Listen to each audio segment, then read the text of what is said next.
मैं अभिषेक पांडे आप सभी का स्वागत करता हूं आपके अपने YouTube चैनल वंदे मातरम 2.0 में। तो आज के हम इस सेशन में डिस्कस करेंगे भारत के इतिहास के बारे में। भारत का प्राचीन इतिहास किस प्रकार से शुरू हुआ था और भारत का नाम भारत देश भारत वर्ष कैसे पड़ा। तो चलिए शुरू करते हैं। उत्तर में हिमालय से लेकर दक्षिण में समुद्र तक फैला उपमहाद्वीप भारतवर्ष के नाम से जाना जाता है। यानी उत्तर में हिमालय से लेकर दक्षिण में समुद्र तक फैला या उपमहाद्वीप भारतवर्ष के नाम से ज्ञात है, और जिसे महाकाव्य तथा पुराणों में भारतवर्ष अर्थात भरतों का देश तथा यहाँ के निवासियों को भारती अर्थात भारत की संतान कहा गया है। और भारत की एक प्राचीन कबीले का नाम था भारत एक प्राचीन कबीले का नाम था, और प्राचीन भारतीय अपने देश को जम्बूद्वीप अर्थात जम्बू जामुन वृक्षों का द्वीप कहते थे। प्राचीन ईरानी इसे सिंधु नदी के नाम से जोड़ते थे, जिसे वे सिंधु न कहकर हिंदू कहते थे। यही नाम फिर पूरे पश्चिम में फैल गया और पूरे देश को इसी एक नदी के नाम से जाना जाने लगा। और यूनानी इसे इंदे और अरब इसे हिंद कहते थे, और मध्यकाल में इस देश को हिंदुस्तान कहा जाने लगा। और यह शब्द भी फारसी शब्द हिंदू से बना है। और यूनानी भाषा के इंदे के आधार पर अंग्रेज इसे इंडिया कहने लगे। और विंध्य की पर्वत श्रृंखला देश को उत्तर और दक्षिण दो भागों में बांटती है। उत्तर में इंडो यूरोपीय परिवार की भाषाएं बोलने वाले की और दक्षिण में द्रविड़ परिवार की भाषाएं बोलने वालों का बहुमत है। नोट में यहाँ पर दिया गया है कि भारत की जनसंख्या का निर्माण जिन प्रमुख नस्लों के लोगों के मिश्रण से हुआ है वे इस प्रकार हैं: प्रोटो ऑस्ट्रेलायड और पैलियो मेडिटेरेनियन, कॉकेसाइड, निग्रोयाड और मंगोलायाड। भारतीय इतिहास को अध्ययन की सुविधा के लिए 3 भागों में बांटा गया है। पहला प्राचीन भारत, मध्यकालीन भारत एवं आधुनिक भारत।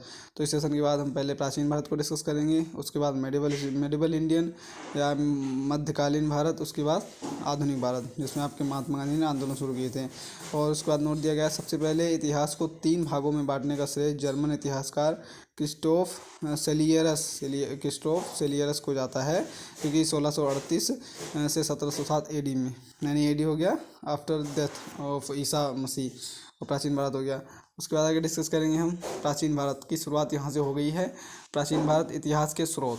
तो पहला है कि प्राचीन भारतीय इतिहास के विषय में जानकारी मुख्यतः 4 स्रोतों से प्राप्त होती है। पहला धर्म ग्रंथ है, ऐतिहासिक ग्रंथ है, विदेशियों का विवरण और पुरातत्व संबंधी साक्ष्य, यानी 4 विधाओं के आधार पर प्राचीन भारत को हमने बांट दिया है। पहला है धर्म ग्रंथ एवं ऐतिहासिक ग्रंथ से मिलने वाली महत्वपूर्ण जानकारी।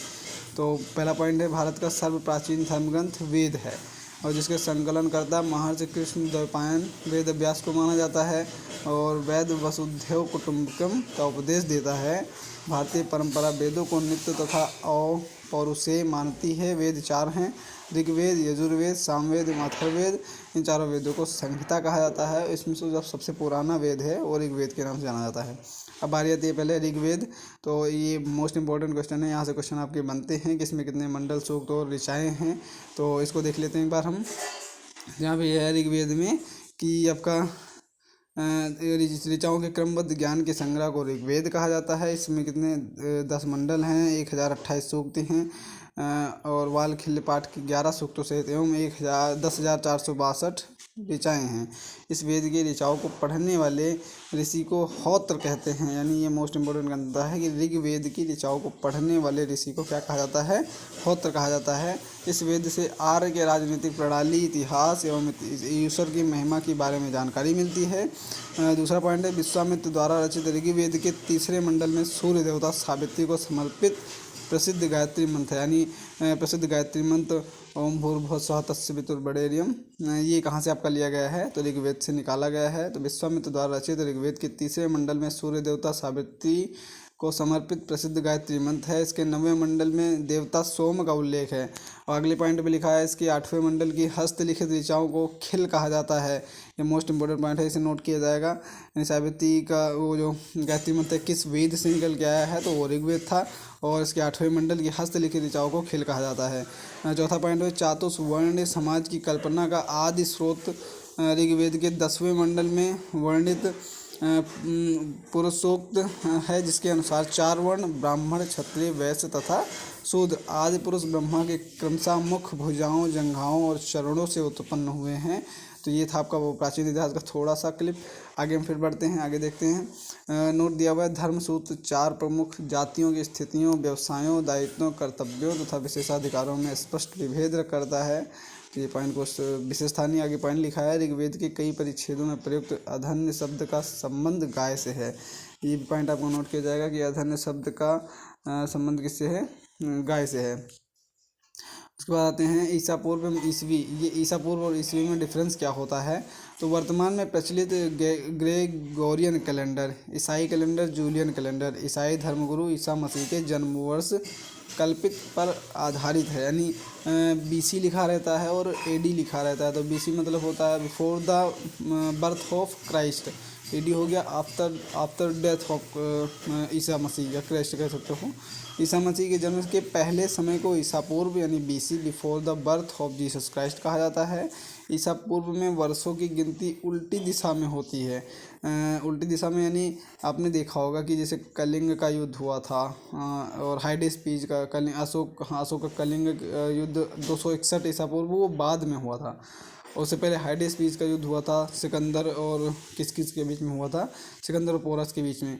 तो वो 326 बीसी में हुआ था, यानी तो वो पीछे उल्टा चलता है। तो वो पहले हुआ था हाइडेस्पीज, बाद में कलिंग हुआ, लेकिन जो उसका जो ईस्वी दी हुई है बीसी तो 326 थी और उससे छोटी थी कलिंग वाला 261। कहा जाता है ईसा पूर्व में वर्षों की गिनती उल्टी दिशा में होती है। जैसे महात्मा बुद्ध का जन्म 563 ईसा पूर्व में एवं मृत्यु 483 ईसा पूर्व में हुआ, यानी ईसा मसीह के जन्म के 563 वर्ष पूर्व महात्मा बुद्ध का जन्म एवं 483 वर्ष पूर्व मृत्यु हो चुकी थी। यानी आपका इनकी मृत्यु 483 ईसा पूर्व में हुई और इनका जन्म 563 ईसा पूर्व में हुआ, यानी उल्टा वहाँ पे पढ़ा जाता है।